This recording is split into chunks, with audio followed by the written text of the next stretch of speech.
మీ business ఏదైనా మీ ఊర్లో promotion చేయాలంటే అది సుమన్ టీవీతోనే సాధ్యం. ఇప్పుడే సంప్రదించండి.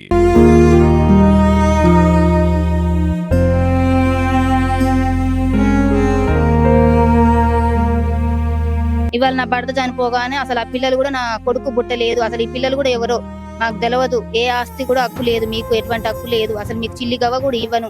అనారోగ్యంతో భర్త మృతి చెందడంతో అత్తగారింటి వారు తన పిల్లలని తనను కట్టుబట్టలతో గెంటివేశారంటూ జిల్లా కలెక్టరేట్ కార్యాలయంలో కలెక్టర్ గారిని అయితే కలిసి ఫిర్యాదు చేశారు. కొడు లక్ష్మి అనే వివాహిత. అసలు ఏం జరిగింది, ఆమె ఎందుకు గెంటి వేయాల్సి వచ్చింది, అసలు ఎందుకు వాళ్ళ కుటుంబంలో ఉన్న వివాదాలు ఏంటి, వారి మాటలు నడుచుకుని చెప్పమ్మా. ఏంటి ఇద్దరు పిల్లలతోని కలెక్టరేట్ కి వచ్చావు, అసలు ఏం జరిగింది, ఎక్కడ మీది? మాది జగన్నాథపురం సార్. మాది నా పేరు కొల్లు లక్ష్మి మాట్లాడుతున్నా. వెంకటరమణ నా భర్త పేరు. నాకు ఇద్దరు చిన్న పిల్లలు. నా భర్త కొంచెం అనారోగ్యంతో చనిపోయిండు. నాకు నా పిల్లలకి నా భర్త మీద ఎటువంటి వచ్చిన డబ్బులు కూడా కానీ ఏదైనా సరే నాకు నా పిల్లగాళ్ళకి ఏమి ఇవ్వలేదు సార్. నాకు ఇప్పుడు మేము బతకాలన్నా కూడా చాలా ఇబ్బందిగా ఉంది మాకు. మమ్మల్ని ఇంట్లో నుంచి అత్త, మామ, ఆడబిడ్డ భర్త. అత్త పేరు ద్రాక్షవతి, కొల్లు విశ్వేశ్వరరావు మామ పేరు, ఆడబిడ్డ వెంపటి వాణి రామారావు భర్త పేరు. నాకు వీళ్ళ వల్లనే మొత్తం నా భర్త కూడా చనిపోవడానికి కారణం వీళ్ళు నలుగురే సార్. నాకు ఎట్టి పరిస్థితుల్లో కూడా నాకు న్యాయం కాకుండా నాకు నా పిల్లలకి న్యాయం చేయాలని కోరుకుంటున్నాను సార్. నేను కనీసం తినడానికి కూడా మాకు ఇబ్బందికరంగానే ఉంది.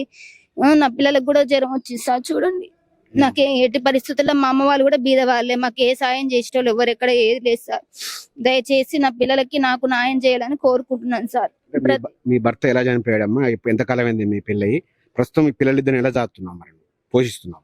ఇంటి దగ్గర చిన్నది బజ్జీల షాప్ పెట్టుకొని పిల్లలను చూసుకుంటున్నా సార్. నేను 12 సంవత్సరాలైంది మ్యారేజ్ అయ్యి. నా భర్తకి లివరు, కిడ్నీ అన్ని ఖరాబ్ అయ్యి చనిపోయింది సార్. ఏ రోజు కూడా ప్రతి ఒక్కటి ఏ మాట కూడా లేదు. రైతు బీమా డబ్బులు వచ్చినా కూడా వాళ్ళే తీసుకురు సార్. ఎల్ఐసి డబ్బులు కూడా వాళ్ళే తీసుకురు. ప్రతి ఒక్క నామిని కూడా వాళ్ళ అమ్మ పేరు రాసిండు. నా పిల్లలు, నా భార్య ఉందని కూడా గుర్తు లేకుండా కూడా వాళ్ళ అమ్మ, వాళ్ళ నాన్న, ఆడబిడ్డ భర్త మాటలు విని నాకు నా పిల్లగాళ్ళకి ఇవాళ అన్యాయం చేసిపోయింది నా భర్త.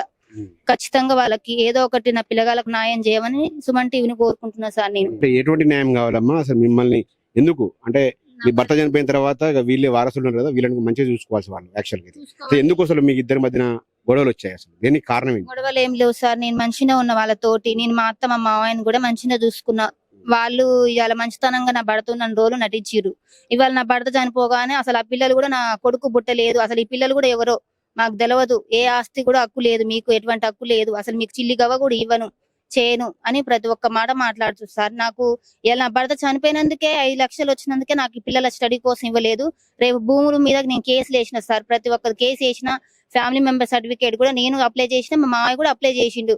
కనీసానికి కూడా ఇప్పుడు ఇలా 5 లక్షలు బీమా పథకం పిల్లలకి ఇవ్వనోళ్ళు రేపు కేసులు కొట్టేసినాక నా పిల్లల పరిస్థితి ఏంది, భూమి ఎట్లా రాస్తారని చెప్పి నమ్మకంతో నేను ఇవ్వాలి సార్. వాళ్ళ కేసులన్నీ కొట్టేయాలి సార్. నేను అందుకోసమే సార్ నా భర్త మీద వచ్చిన పైసలు ఏవైనా సరే నా పిల్లల మీద డిపాజిట్ చేయాలి. నా భర్త మీద ఉన్న భూమి ప్రతి ఒక్కటి పిల్లలకి రిజిస్ట్రేషన్ తో సహా చేయాలని కోరుకుంటున్నాను సార్.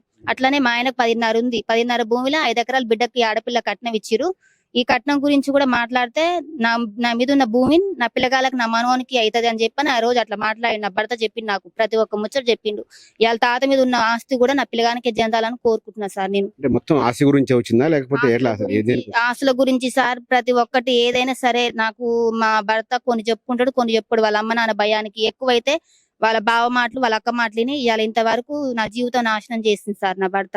నా భర్త నన్ను మంచిగా చూసుకుంటూ వాళ్ళ మాటలినే ఇవాళ నా భర్త ఇంత ఇట్లా తాగుడికి ఇట్లా అన్ని ఆరోగ్యం అంతా ఖరాబ్ చేసుకొని నేను అప్పటికి కూడా చెప్తున్నా నా భర్తకు కూడా కనీసం ఏంది వద్దు, నాకు చిన్నపిల్లలు ఆగం అవుతారన్నా కూడా నా మాట లెక్క చేయకుండా నాకు అక్క, బావ, అత్త, మా అమ్మ, అయ్య కావాలని చెప్పని ఇష్టం వచ్చినట్టు వాళ్ళ మాటని ఇలా నా భర్త నాకు అన్యాయం చేసిపోయాడు. ఆ అన్యాయం నేను అన్యాయం అయినా పర్వాలేదు సార్, కానీ నా పిల్లలు అన్యాయం కావద్దని నేను కోరుకుంటున్నా సార్. ఎట్టి పరిస్థితుల్లో నా భర్త మీద ఉన్నది ఏదైనా సరే పైసా వాళ్ళిద్దరికి చెందాలని నేను కోరుకుంటున్నా సార్. నా మీద కలెక్టర్ గారిని కలిశారు కదా, కలెక్టర్ గారికి ఏం కంప్లైంట్ ఇచ్చారు? కలెక్టర్ గారు ఏం చెప్పారు?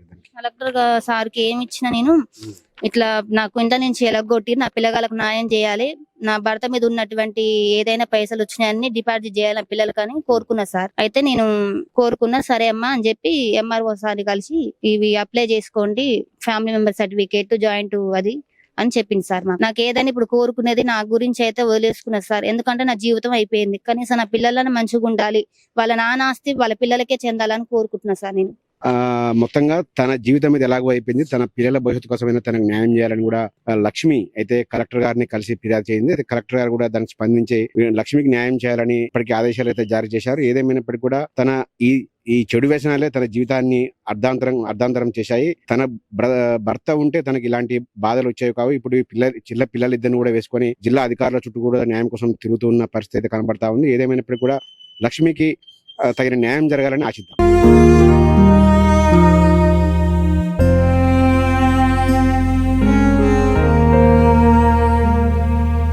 ఇవాళ నా భర్త చనిపోగానే అసలు ఆ పిల్లలు కూడా నా కొడుకు బుట్టలేదు. అసలు ఈ పిల్లలు కూడా ఎవరో నాకు తెలియదు. ఏ ఆస్తి కూడా హక్కు లేదు, మీకు ఎటువంటి హక్కు లేదు, అసలు మీకు చిల్లి గవ్వ కూడా ఇవ్వను.